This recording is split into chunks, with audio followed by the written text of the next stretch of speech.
you like this episode, please subscribe, share with others, rate and review so we can continue to bring you great programming. This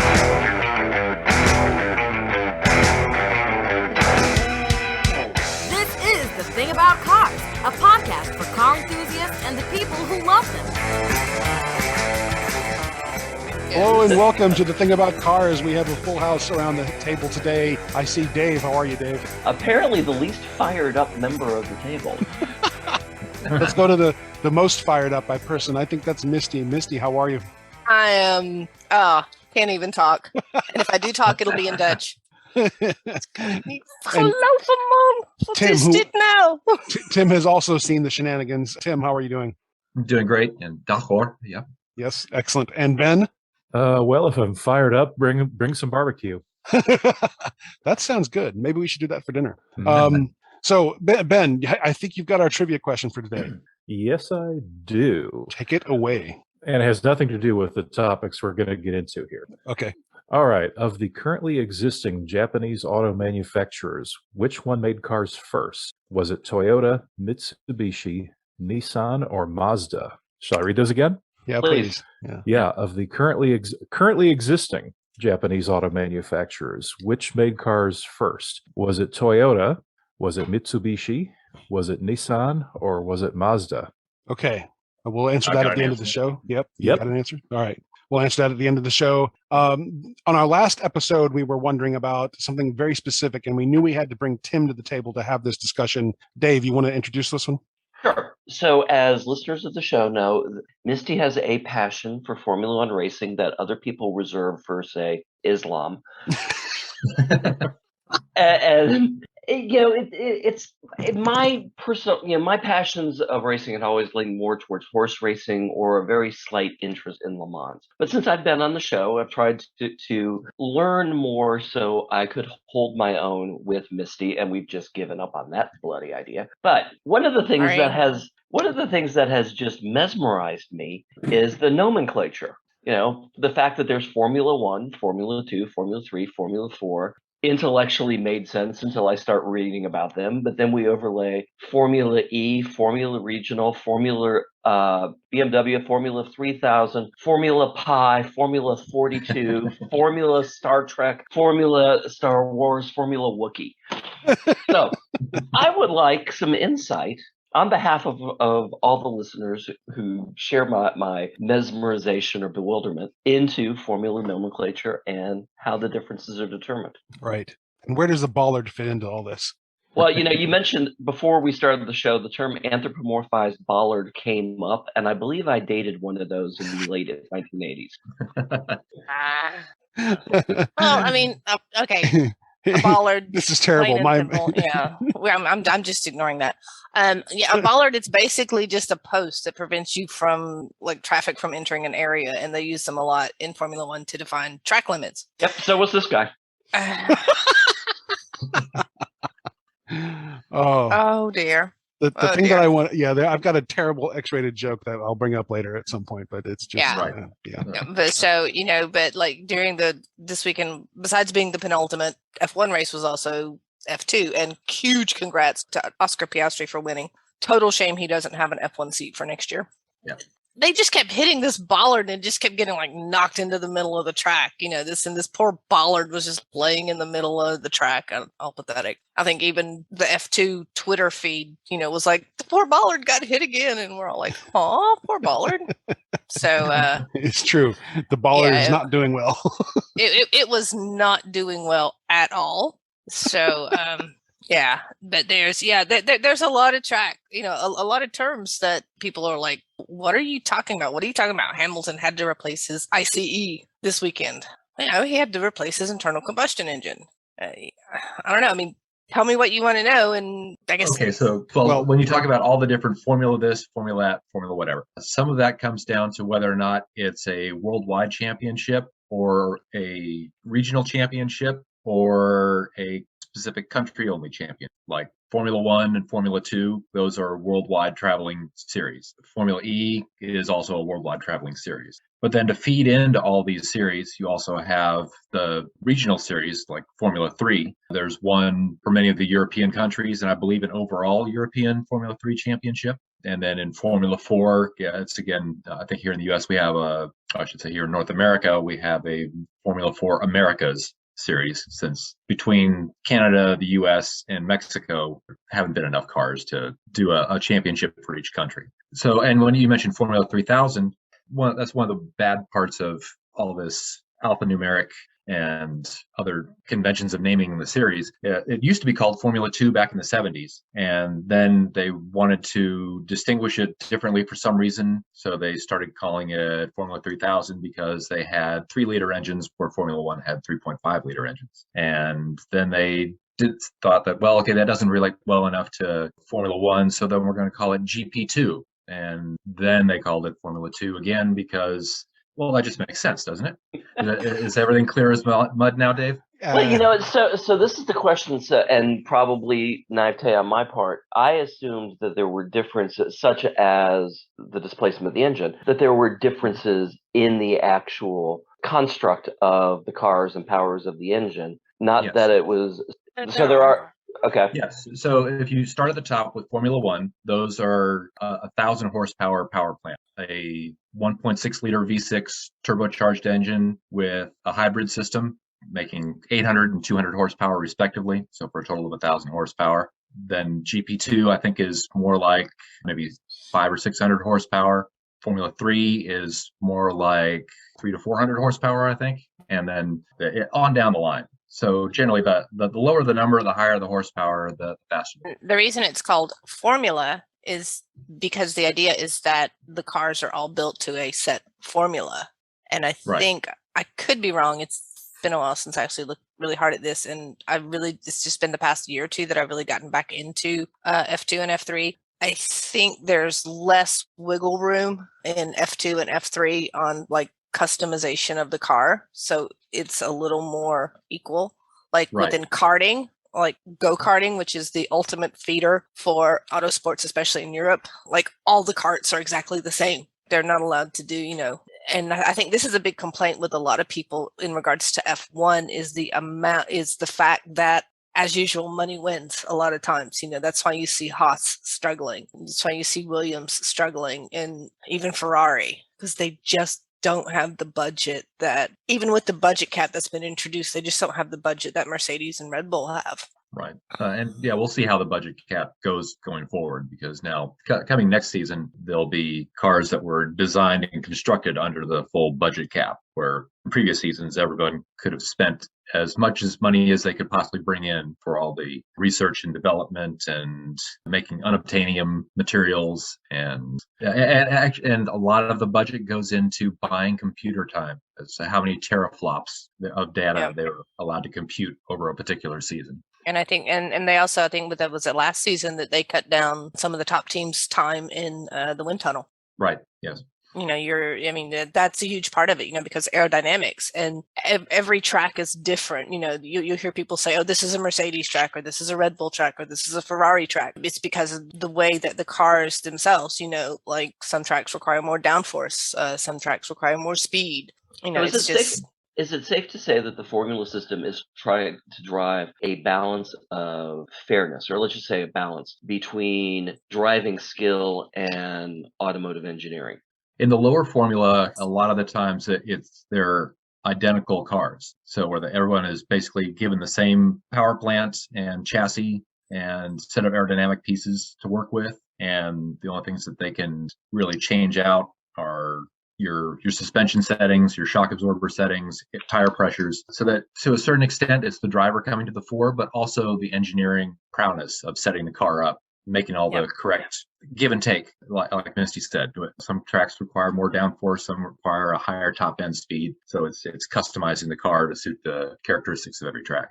Yeah, whereas with F1, you have Mercedes producing their own engines, and then they're selling them to others, and Honda was coming in, and Renault coming in, with their own engines. So you have like constructors, and then you have like customer teams where they're buying engines from Mercedes or Renault And now with Honda pulling out of F1, basically Red Bull has bought Honda and will be producing their own engines. And I don't agree with that. I think everybody should have the exact same base engine made from an independent third party. I mean, Jesus, let Porsche make the engines for F1 and everybody else have to work around that. Well, doesn't NASCAR have some of the same problems? I don't. Well, watch basically, yes. NASCAR. NASCAR has actually become more and more spec as years have gone on. Well, I think the car that's coming out for NASCAR, I believe it's this coming year, is basically going to be a spec chassis made by Dallara, which is the same company that makes all of the IndyCar chassis. And it's the same. They've been running the same silhouette as far as bodywork goes for the last 10 years or so. And so basically, the only difference between the manufacturers is which motor you use. And going back 10 years ago, all the motors were often developed by each individual team, but now they've gone to a customer model where all the Ford motors come from one factory, and same thing for Chevy and Toyota. So it's an attempt to keep costs down because otherwise you want to try to avoid the spending your way to a championship. Well, I mean, to Misty's point, there's that whole idea of money wins. And I mean, I think you either want one of two things. You either want a race where everything's equal and it's just skill versus skill, or you really want the market to define where innovation takes place and how that improves a race. And then at that point, it's money wins. So, well, I mean, I could see your point on innovation if this was something that fed into consumer cars or consumer transportation. But as much as Tim and I may dream about it, Formula One is not going to feed into. There might be small breakthroughs in the area of lubrication or whatever. But as far as as far as what Mercedes, AMG, Petronas, or Red Bull or Renault are developing, the majority of what they're developing is not going to feed into general consumer transportation. It's become such a specialized technology that there's not really much crossover. Yeah. Would you say that's even that also applies to Formula E? Yes, because Formula E started off running a completely spec series. Everybody had the same motors, same batteries, same control units. But I believe in the last couple of years, I don't follow Formula E very closely, but they have been allowing the teams to have a larger input into what's going into the cars as far as the power plant goes. But, I don't have a problem with having how good your engineering team is and setting the car up for this track play a small part, but especially for the past few years. I mean, come on, Mercedes is on their 8th Constructors' Championship. Right. They've won 7 of the last 8 seasons. It's not all Lewis. Nico won that good season. They've won 7 of the last 8 World Drivers' Championships. So, and to be perfectly honest, Red Bull was starting for the same with Sebastian Vettel until the big rule change. So it's only a major rule change that seems to shake up who has an advantage. And I don't think that, it used to be that Williams was a major player. Now Williams, we're just kind of like, oh, they finished in the top 15? Good for them. That's awesome. So those scrappy little fellows. Yeah. But that's the racing has always gone. There's peaks and valleys for every team and for every driver. A lot of times, Sebastian Vettel, like you mentioned, had won 4 championships in a row, but he likes a car that performs or that handles in a particular way. He likes one where the back end of the car has to be very planted. Yeah, and they all do. And speaking of Seb, can we just take a moment to embrace how wholesome he is? Last week in Jeddah, Seb hosted a female-only karting event for women in Saudi Arabia to get women into motorsports. And I think I said this last week too, but I'm going to say it again because Seb is he's just the cutest little thing. I just love him. Yeah, and you got to remember that Saudi Arabia has only allowed women to drive on public roads for like the last 5 years at the most. Something like that, yeah. And during the build-up, like the pre-race stuff, Seb actually wore a T-shirt that had been signed by all of the participants in his karting camp. Awesome. And he's also been really, really upfront about wearing Pride stuff during their We Races one, as well as that. So Seb is just coming out. There were times when I was like, Seb, you need to stop. And now he's just like, he's mellowed a little bit and he's become really, really wholesome. That's nice. It is. So, okay, so let's go back to our original question. Do the delineations between the different formula types make sense?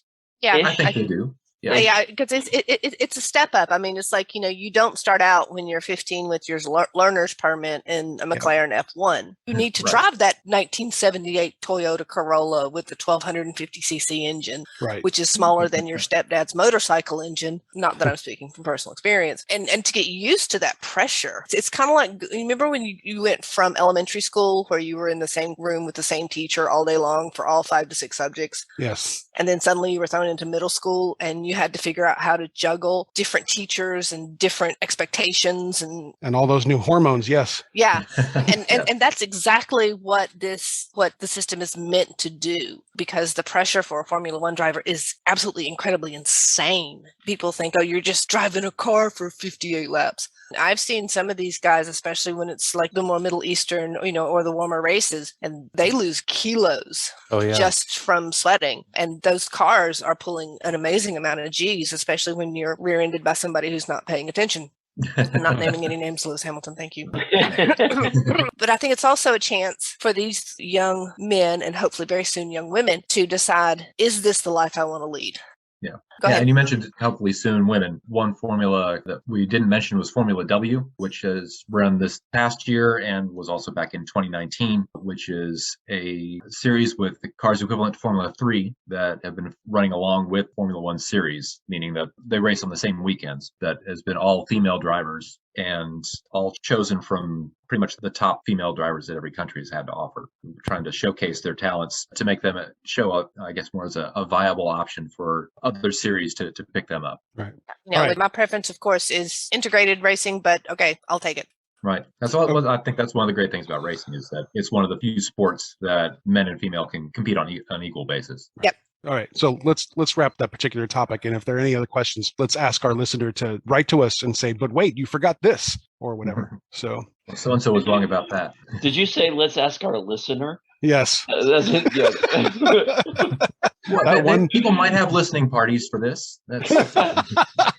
That one listener who's out there. I'll have you know that I've brought in at least one listener from Australia. Okay, I just want you to know that. So we can refer to them as both listeners. Both listeners.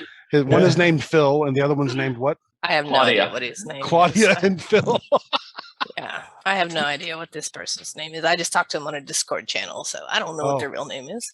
All right, so Dave. We have a few minutes left here. We have approximately 8 minutes left. I want to answer a few car questions that I solicited from friends on my own Facebook page. I simply said, send us your car questions, and I got like 5 or 6 of them, maybe. So 5 or 6 more than I got. Really? Yeah, I got sucky friends. Oh man. All right, so my first question is from our friend Brian Phillips. Brian says, is it better to put the car in park? This is a poorly phrased, grammatically incorrect question. Is it better to put we're criticizing you, Brian. Yeah, learn to freaking write, Brian. Is it better to put the car in park? Brian just unfriended you on Facebook. Oops. Brian asks, is it better to put the car in park? And I'm just going to read it the way he wrote it because my brain keeps falling apart. Is it better to put the car in park? Use the hold button when stopped in an extended period. So is it better to put the car in park or use the hold button when stopped for an extended period? And my first question was, what the heck is a hold button? So you don't have a hold button? My car's too old. I learned what a hold button is. Mine too. Yeah. Mine doesn't, but I think the MX-5, the CX-5 my husband had, and maybe the whatever box of crap he's driving right now does. And It's just basically, you have to hold it on a hill. And I'm like, what's wrong with y'all? Didn't y'all grow up in Georgia? We got hills. Can't you hold your own car on a hill? Just using your clutch. So Brian actually sent a picture and he said, this thing, it's the button that holds the car in place while it's still in drive. He says he's found it helpful in drive-through lines. So the question is it better to put it in park or use the hold button when stopped for an extended period? What do you guys think?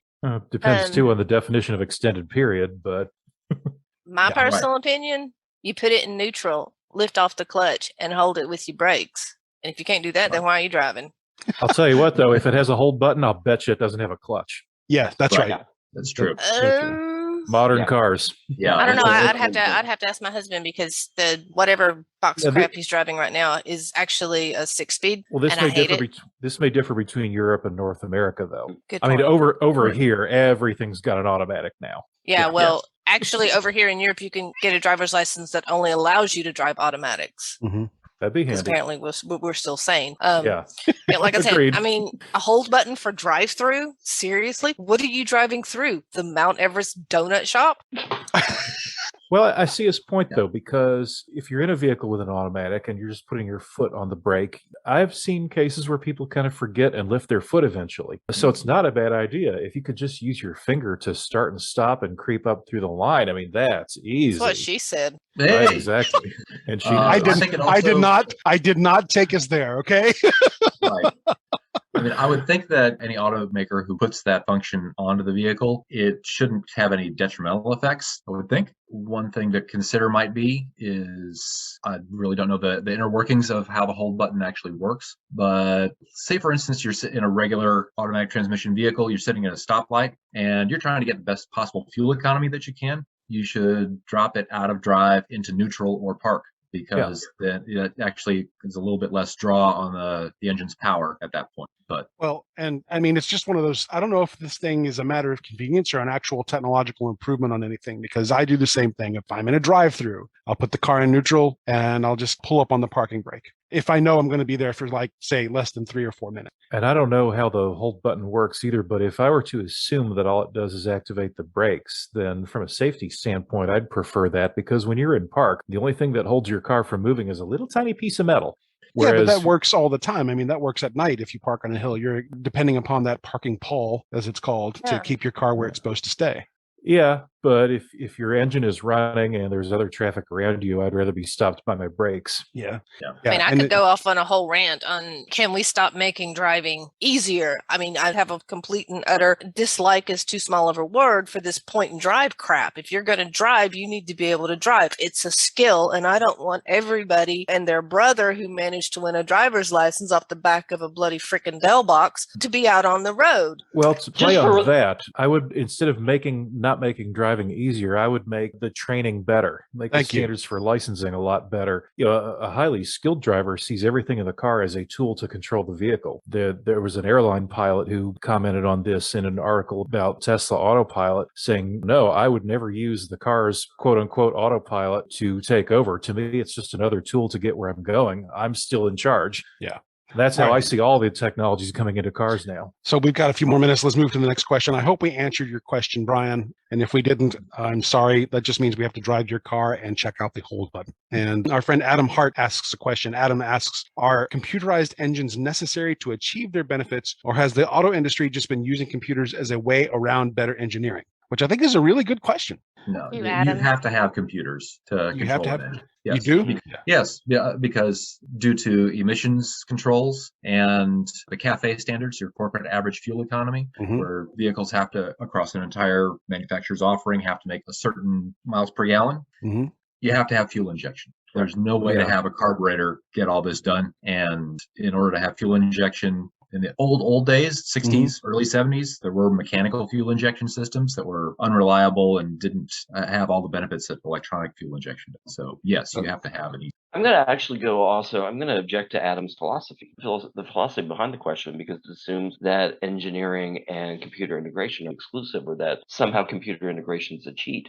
Good engineering is always about finding better, more efficient ways and safer ways to do things. And if there was a way to integrate Fruit Loops to improve something, then we should be integrating Fruit Loops. I want that car. Ben, I want the Lucky Charms one. did you know that all the Fruit Loops actually taste the same? The only difference between them is the coloring?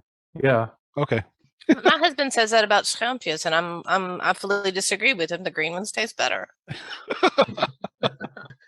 All right. So those are our 2 questions for the day. We have one more, but we'll save it for our next episode since we are out of time. What happens now in the world of racing, you guys? Can we do that in 2 minutes or less? What comes next? We cannot do that in 2 minutes or less. Let's do that next week. Okay. This was the final race of the season. And to be perfectly honest, to give it the attention and the justice it deserves, we need to wait on the steward's decision.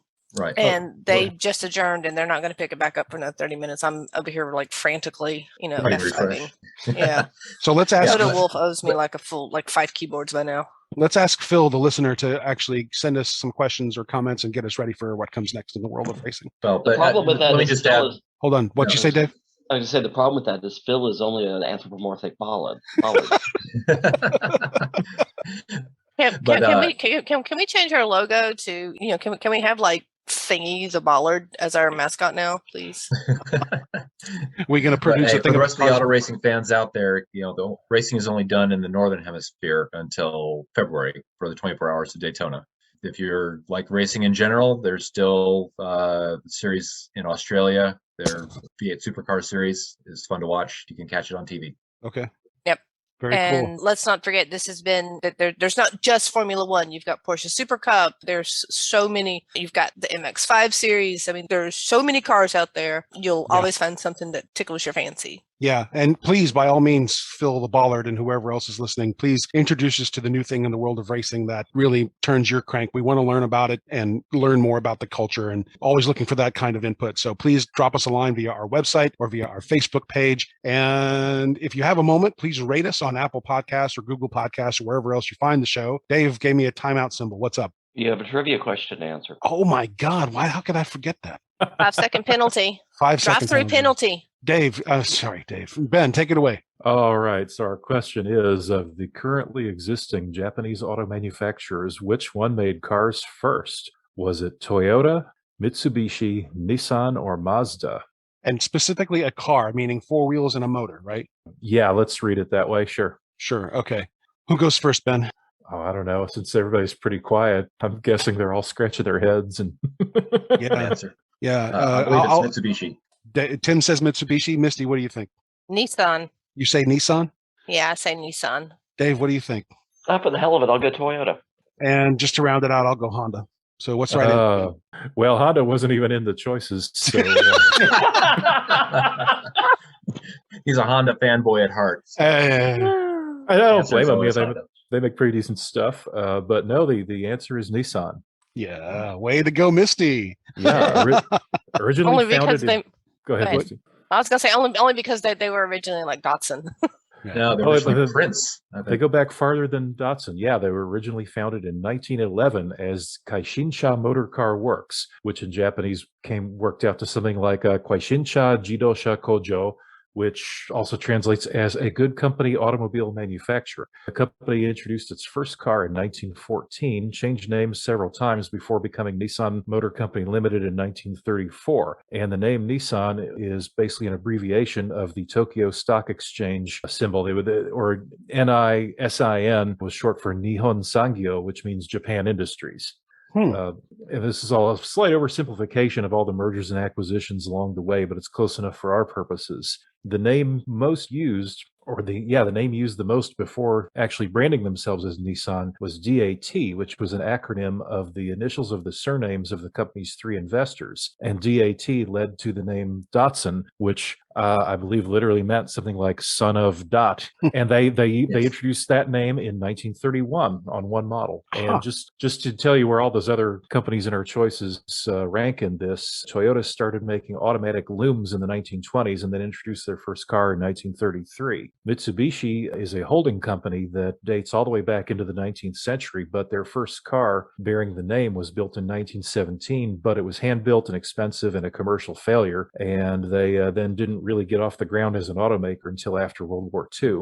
The Toyo Kogyo company entered vehicle production in 1931 with a little vehicle called the Mazda Go, which was an auto rickshaw. Of course, this became the Mazda company, and they introduced trucks in the late 50s, and the cars, actual 4-wheel cars, finally came in 1960. Okay. Most fun I ever had in India was riding an auto rickshaw. It was bet. probably not very safe, but I was like, okay, sounds like fun to me. Well, the little Mazda Go one was also used largely like an industrial thing, to drive Tricycle. things around factories. Yeah. Yeah, Had a they're little only pickup bed on it. the India experience. We'll have to talk. We've talked about that on the show before in the past, but oh my God, the roads in India are just frightening. But all right, so It's very similar to Paris. Those stripes painted there aren't actually for traffic control. They're just pretty. they're just So in India, there are only 2 rules to traffic: stay as far to the left as possible and don't have any accidents. That's it. Yeah. And make sure your horn works. And if there's an accident, whoever wins the fist fight afterwards was in the right. Oh, good. Yeah. True story. So thank you to our listeners. And again, please keep us in touch with what's going on in your world. In the meantime, like I said, please leave us some feedback. Tell your friends about us, and we will see you with another episode in about a week. Stay safe, y'all. See ya. Laters. Bye now. Thank you for listening. This has been The Thing About Cars. We'll see you on the road.